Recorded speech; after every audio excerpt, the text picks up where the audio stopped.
Hello my lovely students, welcome to Ganit Vigyan. मैं हूं आपकी ट्यूटर शालिनी और आपकी डिमांड पे आज हम स्टार्ट करने वाले हैं नया कंसेप्ट, नया chapter, that is ratio and proportion.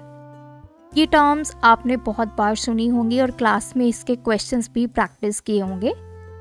आज की वीडियो में सबसे पहले हम कंसेप्ट को समझेंगे, रेशो होता क्या है, क्यों मैथमेटिक्स में रेशो की रिक्वायरमेंट पड़ी और कैसे इसके सम्स जो है वो सॉल्व किए जाते हैं। एक्सरसाइज 8A के क्वेश्चन नंबर 1 एंड 2 भी सॉल्व करेंगे। तो without any further delay let's start the video.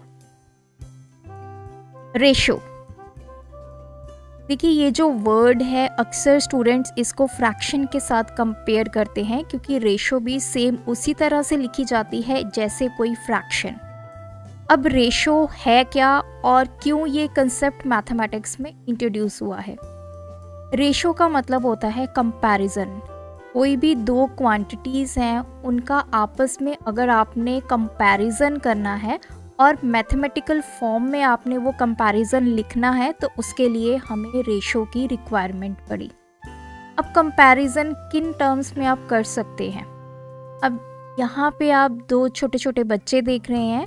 Let us suppose एक का नेम है राम और दूसरा है श्याम। अगर मैं राम और श्याम की बात करूं, इनकी हाइट की बात करूं, मैंने बोला कि जो राम है वो 4 फीट का है और जो श्याम है इसकी हाइट है 3 फीट।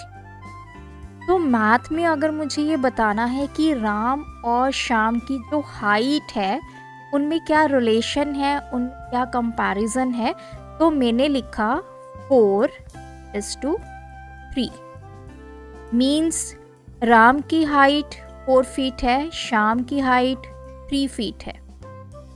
तो इनको मैंने रेशो से डिनोट किया। और एग्जाम्पल देखते हैं। राम के पास 400 रुपीज़ है और श्याम के पास 200 रुपीज़।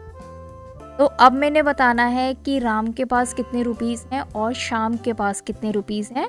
तो मैं लिखूंगी 400:200। इसको सिंप्लीफाई करके 2:1। अगर राम के पास 2 रुपये हैं, श्याम के पास 1 रुपया है। अगर राम के पास 4 रुपये हैं तो श्याम के पास 2 रुपये हैं। अगर राम के पास 8 रुपीज़ हैं तो श्याम के पास 4 रुपीज़। तो किन्हीं भी दो चीज़ों का कंपैरिजन करके आपने मैथमेटिकल फॉर्म में रिप्रेजेंट करना है तो उसको रेशो से हम रिप्रेजेंट कर सकते हैं। अब बात आती है कि मैथ में रेशो क्यों आया। क्योंकि रियल वर्ल्ड में बहुत सारी ऐसी चीज़ें होती हैं जहाँ पे हमें क्वांटिटीज़ को आपस में कंपेयर करना होता है। दो हाइट को कंपेयर करना है, दो वेट को कंपेयर करना है, तो वहाँ पे हमें मैथ में कोई टर्म चाहिए थे उसको रिप्रेजेंट करने के लिए। तो that's why we introduce ratio. अब रेशो जो लिखी जाती है वो या तो कॉलन की हेल्प से लिखी जाती है, जैसे मैंने यहाँ पे लिखा 4:3, या फिर इसको आप 4/3 in the form of fraction भी लिख सकते हैं। तो ratio is basically a fraction which represents the comparison between two quantities. अब रेशो और फ्रैक्शन में डिफरेंस होता है। अगर आप चाहते हैं कि रेशो और फ्रैक्शन में क्या डिफरेंस है, इसके ऊपर मैं कंप्लीट एक वीडियो लेके आऊँ तो प्लीज़ मुझे कमेंट करके ज़रूर बताइए। तो अलग से इसके कंसेप्ट पे हम डिस्कस करेंगे कि रेशो और फ्रैक्शन में क्या क्या डिफरेंसेस हैं। तो अभी हम बढ़ते हैं थ्योरेटिकल नॉलेज की तरफ। Ratio, it is the way to compare 2 और मोर क्वांटिटीज़। 2 या उससे ज़्यादा सिमिलर क्वांटिटीज़ को अगर आपने कंपेयर करना है तो हमें रेशो की रिक्वायरमेंट है। तो याद रखिए यहाँ पे जो क्वांटिटीज़ हैं वो सिमिलर होनी चाहिए। अगर राम की आप हाइट ले रहे हैं तो श्याम की भी आप हाइट ही लेंगे। एक की हाइट दूसरे का वेट आप कंपेयर नहीं कर सकते। आइडेंटिकल क्वांटिटीज़ को आप आपस में कंपेयर करेंगे। Second is it indicates how big और small a quantity is when compared to another. जैसे मैंने आपको बताया कि हमें ये देखना है कि कौन सी क्वांटिटी दूसरे से बड़ी है या छोटी है, तो उसके लिए हमें रेशो की रिक्वायरमेंट है। और रियल वर्ल्ड में बहुत सारी ऐसी सिचुएशंस होती हैं जहाँ पे हमें दो क्वांटिटीज के आपस में कंपैरिजन करना पड़ता है और वहाँ पे हम यूज़ करते हैं रेशो का concept. Ratio can be represented in the form of fraction. Ratio को आप फ्रैक्शन की फॉर्म में भी लिख सकते हैं, जैसे मैंने 4/3 लिखा। So this is the height of Ram to height of Ram. It is represented by A:B और A/B। A आपकी फर्स्ट टर्म है। आप जैसे अगर हाइट ऑफ राम ले रहे हैं तो 4 ये फर्स्ट टर्म होगी और इसको बोला जाता है antecedent. Second B is the second term जिसको कॉन्सिक्वेंट बोला जाता है। तो ये टर्म्स आपने ध्यान में रखने हैं क्योंकि क्वेश्चन में आपको कुछ ऐसी टर्म्स भी दिखाई देंगी, तो आपको पता होना चाहिए इसका मतलब क्या है। अब हम बढ़ते हैं कि रेशो सिंपलेस्ट फॉर्म में कब होती है। देखिए, फ्रैक्शन मैंने आपको बताया था कि सिंपलेस्ट फॉर्म में कब होती है, जब उसका हाईएस्ट कॉमन फैक्टर क्या होता है, न्यूमिनेटर और डिनोमिनेटर का 1। Same is the concept with ratio. कोई भी रेशो जैसे ये है, ये सिंपलेस्ट फॉर्म में कब होगी, जब इसका हाईएस्ट कॉमन फैक्टर क्या होगा, 1। 1 के अलावा कोई और नंबर से ये दोनों जो टर्म्स है न्यूमिनेटर एंड डिनोमिनेटर ये डिवाइड नहीं होगी, तब हम बोलेंगे कि वो रेशो आपने सिंपलेस्ट फॉर्म में है। अगर आपने किसी रेशो को सिंपलेस्ट फॉर्म में कन्वर्ट करना है, रिड्यूस करना है, सिंपलेस्ट फॉर्म या जिसको लोएस्ट फॉर्म भी बोलते हैं, तो प्रोसेस रिमेन सेम जैसे हमने फ्रैक्शन में किया था। हम क्या करते हैं, सबसे पहले HCF फाइंड करते हैं। HCF फाइंड करने के बाद हम न्यूमिनेटर और डिनोमिनेटर को दोनों को ही HCF से डिवाइड करेंगे और जो रिजल्ट आएगा वो आपकी ऐसी फ्रैक्शन आएगी या ऐसी रेशो आएगी जो सिंपलेस्ट फॉर्म में हो। तो जैसे हम क्वेश्चंस करेंगे तो आगे और कंसेप्ट क्लियर होगा। अब हम बढ़ते हैं अपनी एक्सरसाइज की तरफ। तो एक्सरसाइज 8A का क्वेश्चन नंबर 1 है, find the ratio of each of the following in simplest form. अब हमें रेशो बतानी है in the simplest form, means HCF होना चाहिए 1। फर्स्ट है ₹7.80 to 65 पैसे। जब भी आपने रेशो वर्ड आपके सामने आ गया, कीप इन माइंड जो आप यहाँ पे कंपैरिजन करेंगे, रेशो निकालेंगे, वो जो क्वांटिटी वो आपकी सेम यूनिट्स में होनी चाहिए। अब ये है रुपी और ये है पैसे। तो सबसे पहले हमें रुपी को पैसे में कन्वर्ट करना होगा। कन्वर्जन के लिए हमें पता होना चाहिए कि जो 1 रुपी है वो किसके इक्वल होता है, 100 पैसे के इक्वल होता है। सो हमारे पास रुपी कितना गिवन है, 7.80। सबसे पहले इसको पैसे में कन्वर्ट करेंगे, 7.80 पैसे। इसको सॉल्व करेंगे, 780 ये डेसिमल हटाकर पे लगाऊंगी 100 इंटू 100, तो ये कैंसिल आउट हो जाएगा। सो इट विल बी 780 पैसे।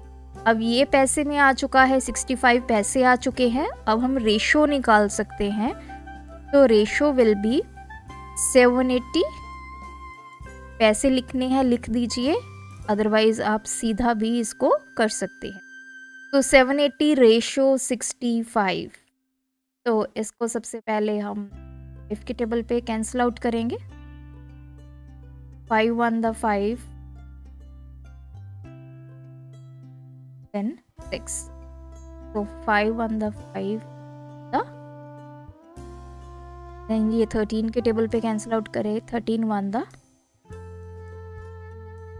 12, तो 12 रेशो 1। देखिए, अगर आपको नहीं पता चल रहा कि किस टेबल पे ये कैंसिल आउट होंगे, तो आप इसका HCF निकाल लीजिए। HCF निकालना मैंने फ्रैक्शन वाले चैप्टर में बहुत अच्छे से सिखाया है। आगे भी हम इसी एक्सरसाइज में फ्रैक्शन HCF कैलकुलेट करेंगे, तो आप ध्यान रखिए। अगर आपको नहीं पता चलता कि किस टेबल पे कटेंगे, do calculate the HCF। Second है 15 hours to 1 day।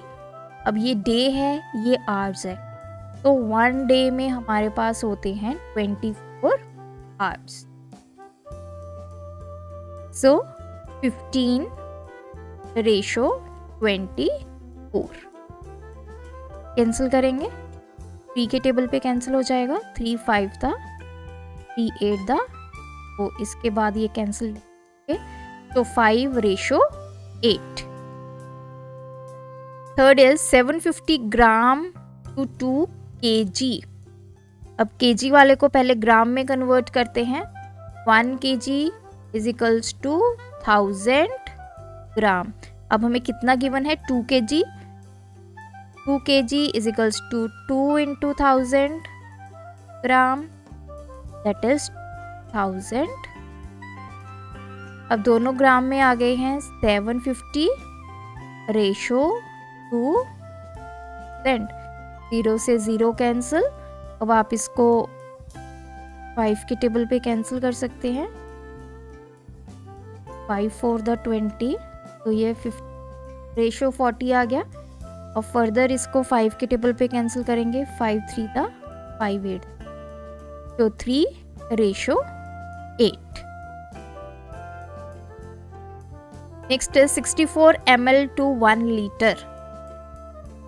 अब 1 लीटर को ml में कन्वर्ट करेंगे, 1 litre is equals to 1000 ml, तो ये ml में कन्वर्ट हो गया।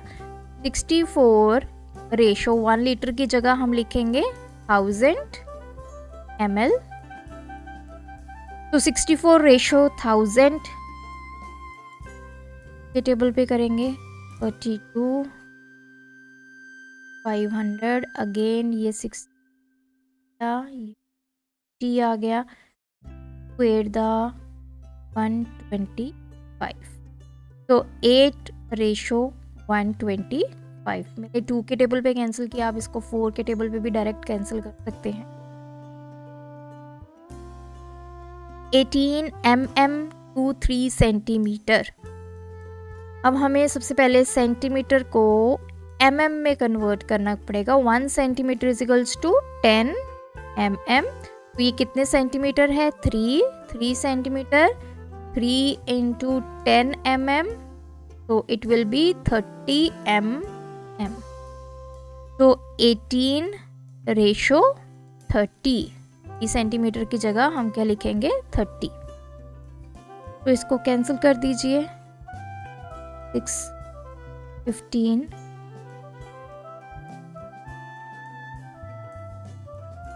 10 आएगा। 3 के टेबल पे हमने कैंसिल किया, 3 6 द 18, 10 द, तो देन 2 के टेबल पे 2 3 द 2 5 द, तो 3:5। Next is 80 kg to 2 quintals. तो बड़ा यूनिट क्या है, क्विंटल्स को हम केजी में कन्वर्ट करेंगे। 1 क्विंटल इसके इक्वल होता है, दैट इज 100 kg। 100 kg मिलाकर 1 क्विंटल बनता है, तो 2 क्विंटल किसके इक्वल होगा, 2 into 100 kg, that is 200 kg। सो 80:200, 0 से 0 कैंसल,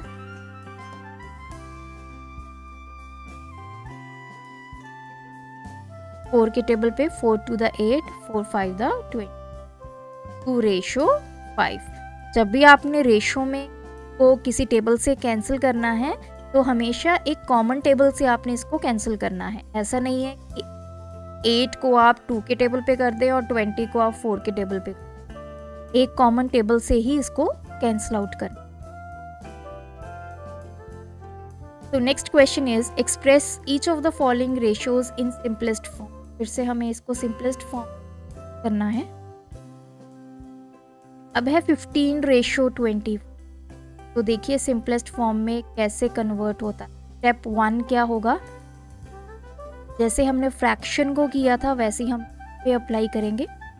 HCF फाइंड करना।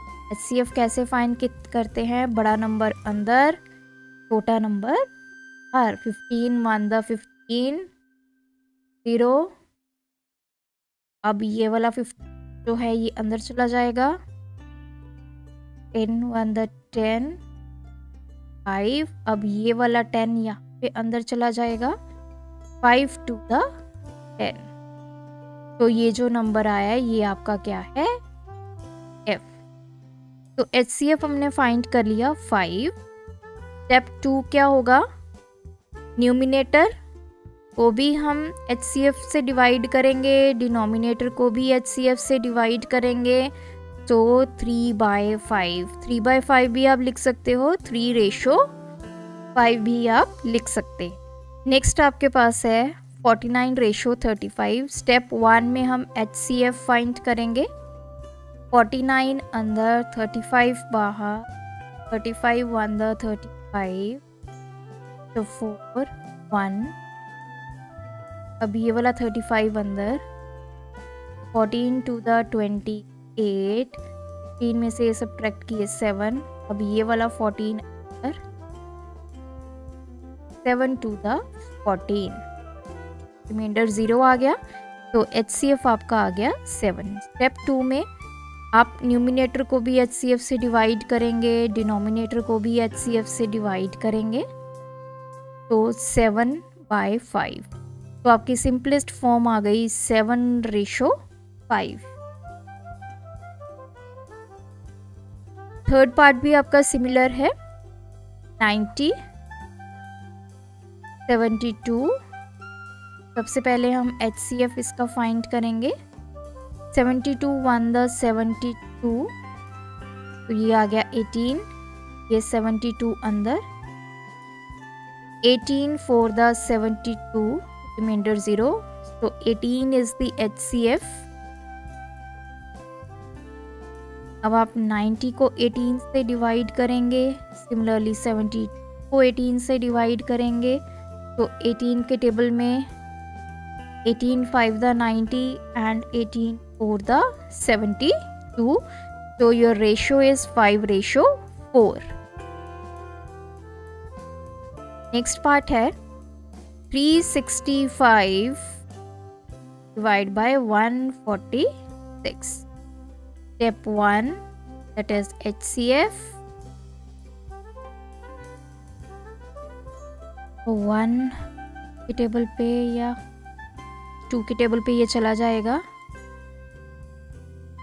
1 9 एंड 92, तो सब्ट्रैक्ट करेंगे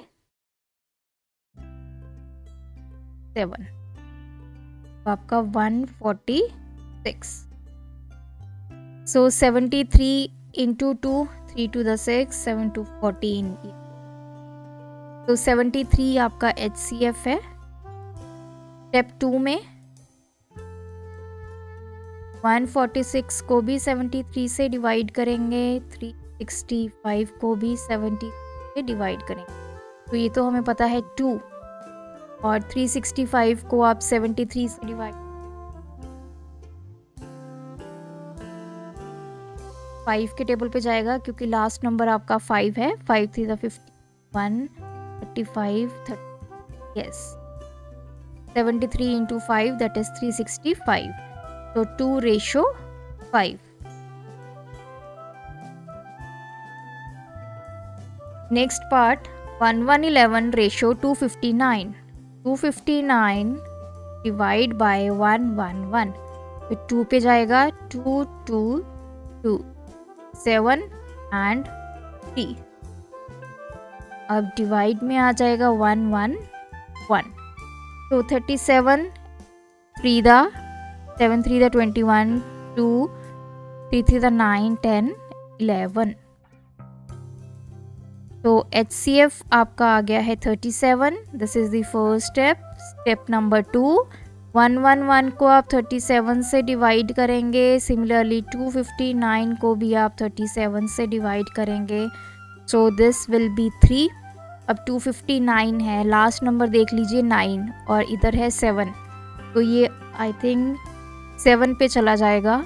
तो देखते हैं 37 into 7, 7 7 the 49, 4 7 3 the 21 plus 4 that is 20, so 3/7, so it will be 3:7। Sixth part is 1/6:1/8। तो देखिए अब आपको फ्रैक्शन फॉर्म में गिवन है, जब आपको इस तरह रेशो गिवन होगी तब आपने सबसे पहला स्टेप क्या होगा, step number 1, you will find the LCM. इसका एलसीएम फाइंड करेंगे जो आपके डिनोमिनेटर टर्म्स हैं 6 एंड 8। तो इसका एलसीएम आ गया 24। आई होप आपको एलसीएम कैलकुलेट करना आता होगा, तो इस तरह से करते हैं। सबसे पहले 2 3 तो आगे नहीं जा रहा, 4 3 12, 12 2 20। तो एलसीएम हमारा फाइंड हो गया। सेकंड स्टेप में अब आपकी जो फ्रैक्शन है 1/6, इसको आप एलसीएम से मल्टीप्लाई करोगे रेशो 1/8, इसको भी आप एलसीएम से मल्टीप्लाई करोगे। तो 6 4 8 3 तो इट विल बी 4/3। तो उस केस में हम HCF निकालते थे और उस आप अपनी नंबर को HCF से डिवाइड करते थे। यहाँ पे आपने LCM निकालना है। अगर आपको फ्रैक्शन फॉर्म में रेशो गिवन है, LCM निकालने के बाद अपनी रेशो को LCM से मल्टीप्लाई करना। नेक्स्ट पार्ट है 3/4 रेशो 4/5 रेशो 5/6। अगेन स्टेप 1 क्या होगा, LCM फाइंड करेंगे हम 4 5 एंड 6 का। 4 5 एंड 6 2 के टेबल पे चला जाएगा, 2 5 एंड 3। अब कोई भी इनमें कॉमन फैक्टर नहीं है, तो 2 2 4 4 5 20 20 इंटू 3 60। तो आपका एलसीएम आ गया है 60। सेकंड जो आपकी रेशोज हैं उनको 60 से मल्टीप्लाई करोगे। 60 रेशो 4/5 60 रेशो 5/6 इंटू 60। तो 4 या 15 12 ये 10, तो ये आ गया 45 ratio 48 ratio 50।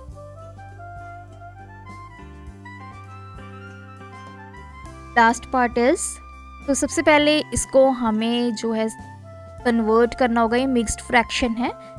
3 into 2 6 plus 1 7/3 ratio 4 3 12 plus 1 13/4 ratio 5 into 6 30 plus 1 31/6। जब आपके पास इस फॉर्म में आ गया, ये स्टेप 1 हो गया। स्टेप 2 में एलसीएम फाइंड करेंगे 3 4 एंड 6 का। फिर 3 4 ये चला जाएगा 2 पे, अगेन टू द 12। तो एलसीएम आ गया इसका 12। स्टेप 3 में 7/3, अब ये जो फ्रैक्शन है इसको 12 से मल्टीप्लाई करेंगे। Ratio 13/4 into 12 ratio 31/6 into 12 cancel करेंगे। 3 4 4 3 अब इसको सॉल्व करेंगे। 28 रेशो 13 3 39 31 इंटू 62। तो ये आपका फाइनल रिजल्ट है 28 रेशो 39 रेशो 62। तो इस तरह से आपने अपनी फ्रैक्शन को फिर रेशो को सिंपलेस्ट फॉर्म में कन्वर्ट करना है। तो आज की वीडियो में इतना ही। अगर आपकी कोई क्वेरी है तो आप मुझे कमेंट करके या फिर इंस्टाग्राम पे मैसेज करके पूछ सकते हैं। Thanks for watching this video. बढ़ाना हो ज्ञान, फॉलो गणित विज्ञान।